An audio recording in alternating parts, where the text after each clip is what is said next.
Tons of balance changes and bug fixes, and a problem that's not been fixed yet. Let's see if you can figure it out. So lead out the gate with all platforms adjusted the audio mix so music and sound effects are more balanced at default levels.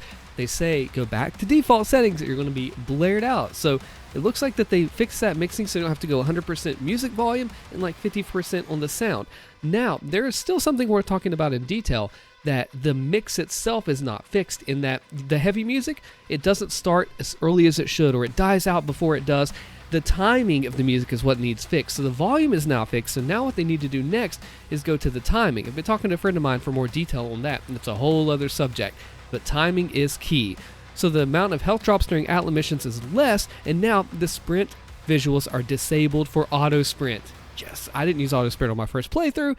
Now I am sold on it every single time. Had some other balance, active tunable stuff. So for example, reducing how long the health drops linger in the world with the Atlan. But they updated the Atlan combo system so that after you use a finisher, you can still use a previous one. Great change, by the way. Because here's the reasoning behind it. Players were paying too much to use a finisher, which led to holding on to the most powerful attacks and then cashing out. Creates a more dynamic combat experience that rewards building up multiple finishers for extended combos and more strategic decision making. You've seen under the Mayo videos, he is like mathing out, labbing out mech stuff. So it's not just punch, punch, supercharge it hits, punch, punch, super. You now build up the meter, bring it back down a little bit, build it back up, and he's doing animation canceling stuff. So it adds more depth to the mech, more fun, and it makes the sections go faster. So it's interesting change all around. The dragon section got buffed. Oh man. Dragon combat experience has been updated to allow players to move more swiftly through the experience. Oh, okay, so how is that in software? Most enemies faced when on the dragon will now only fire surge projectiles, allowing for more opportunities to empower the autocannon. So I've actually seen this in a retro stream today. They actually do fire mostly green stuff now. The empowered state for the dragon's autocannon now lasts longer. That's not as big of a deal because you burn stuff down super fast anyway. Maybe if it was like 50% player damage. I don't know. Now, previously there was a change that empowered shots from the dragon's autocannon after a perfect dodge will go through projectile shields. That's a good one though. It's been in there. It was before the first tunable list ever came out, so it's been there for a while. We just didn't really think about it there. Bug fixes. Okay. The achievements resolved an issue in which some users couldn't unlock the Berserker achievement or trophy on completing the upgrades. This should, okay, pay attention, this should retroactively resolve for affected users. I've been on social media a lot today, thinking about seeing what's going on, the player reaction. Xbox and PC are having a better time with getting this unlocked. It's the PS5 users that are having issues to where they're loading the game, it's just not unlocking. However, they are aware of this. It has been reported. I made sure to mention it, so we're good there. I'm sure that will be fixed if you're on PS5. Now for audio, they fixed an issue with music potentially pausing when transitioning between levels. Gives you a little more of a cohesive feel, right? You want that immersion. You want to be put into the game, feel the feeling, get the music, and really have that full experience. So that will help out with that a little more, I would say. Addressed an issue in which voiceover was getting cut off during ending cinematic for the Holy City of Eratum. So that way you get more of a picture, because if something's cut off, you're like, well, what's happening here? What's going on? I need more context, which is also something that will be in the works because people were blazing through these super fast loading times and not getting the full level context that they needed from what Hugo was saying on the stream. So they are working for a little bit to push this further. Now you see that word Ultra Nightmare down the bottom left? I can point to it, bottom left corner. This way? Yes, this way. Okay, well, yeah. Ultra Nightmare changes. I made a video about cheating in Ultra Nightmare. Get ready.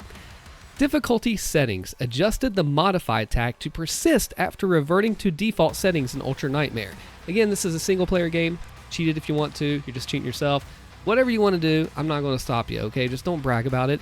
Well, if you change your settings for UN, it's going to stick there. You're always going to have a modified file if you change it, even making it harder.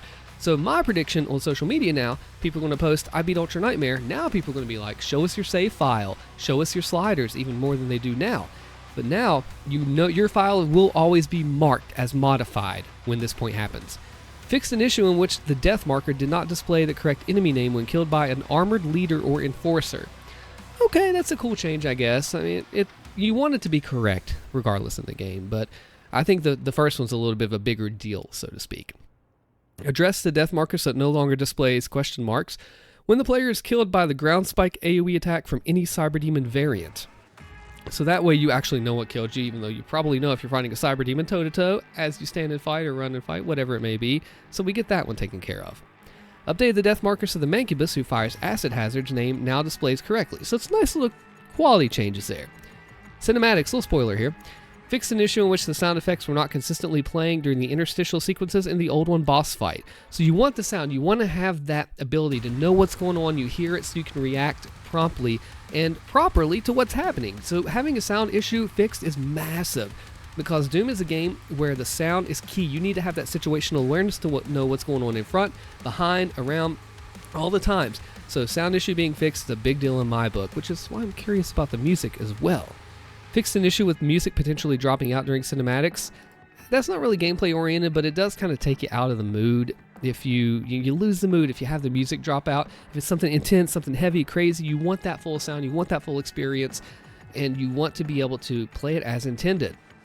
Addressed issues with subtitle timing for multiple languages. I'm a subtitle guy. Do you like subtitles? I know I do, just about like on everything I do. Crashes. Ooh. Okay, so this one, fixed rare crash after destroying the gore portal in Siege Part 1. So this would mean, here's the thing about crashes, here's why they're such a big deal to me, and some other bugs that we'll talk about as well. If you crash on Nightmare, you reload your checkpoint, you go back in the game, it sucks because, oh man, you gotta do the arena again, whatever, come back to it. If you crash on Pandemonium or Ultra Nightmare, you do not reload a checkpoint, you restart the whole entire level. And if you have saved that portal to the end, as Siege is open-ended, you come back around, that's your 5th portal, and you crash, that's gonna suck, you gotta play the whole level over again, as opposed to maybe if it's like your 2nd or 3rd. That's a huge bug, that's something that they fixed that is awesome, because now you don't have to worry about that crash hurting your run, you just have to worry about the enemies and your own mental state. Gameplay, resolved an issue in which the Shredder could lose functionality after performing an execute move. So I have heard people saying my Ricochet is not working on my Shredder. I wonder if this is what that is, because if you have a weapon with upgrades, you don't want to lose that functionality in the middle of the battle, especially if you're not aware that it's happening. It's going to throw your plan all off. You have to adapt. So this is good that they fixed. I'm glad they did. I don't really personally use the Shredder much. I'm an Impaler kind of guy through and through. It's just really good. If you're not using it, you're missing out. Promise. Shield, impale. Shield, impale. So with that issue being fixed, I mean, Glory Strikes are a key element of the game. You got to have it. You want that fixed. Oh, addressed a bug where a shield saw could lose functionality after being caught and then melee attacking a dazed enemy. So there are quite a few shield bugs in the game, at least as of before this update, to where your shield would not go out. You would have it be holding it right here and you're trying to do something with it and you're like, why won't this move? And you'd have to block with it or you have to throw it back out and then it would work again. Other times you get off the dragon, I had a couple people report this to me, and your shield just flat out disappears. You can still throw it, it's invisible, but you can't use it to progress or to block. I had it disappear once on me and it come back.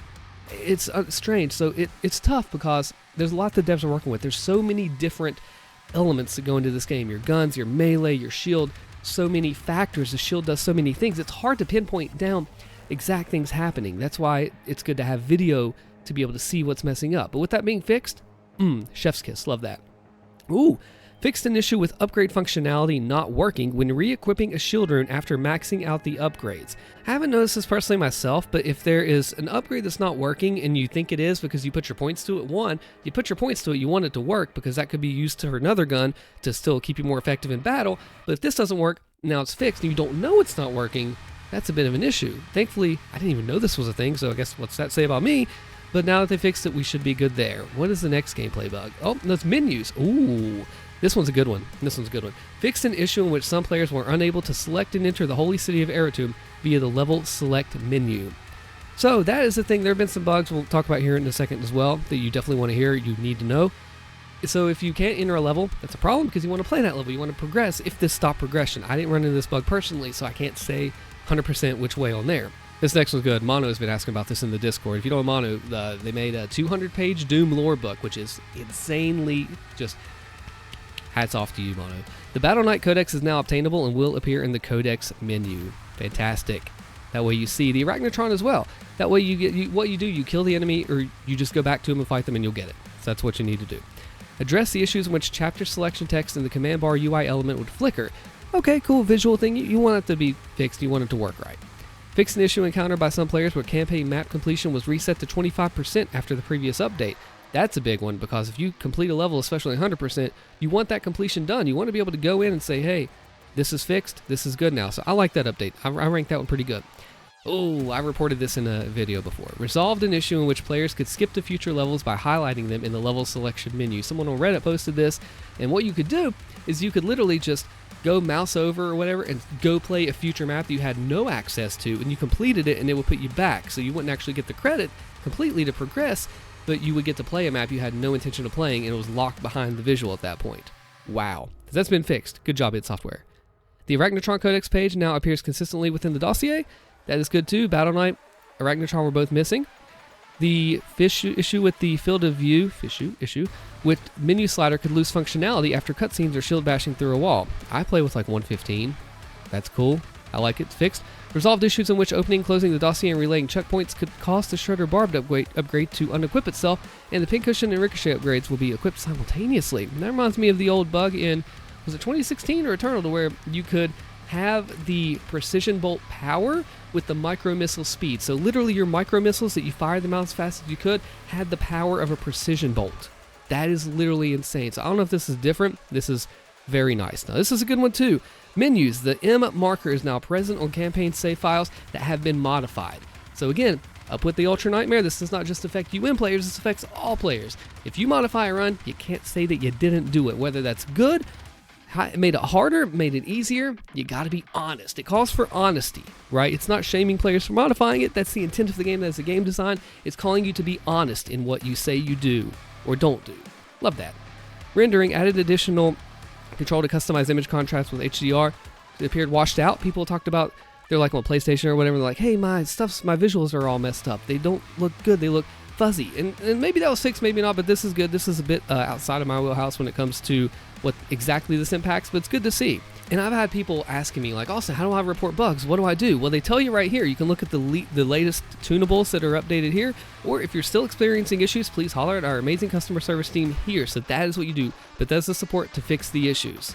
Now, the shield is truly amazing in this game, but is it better than the meat hook? Click the video on your screen here to see what I think and see if you agree with me.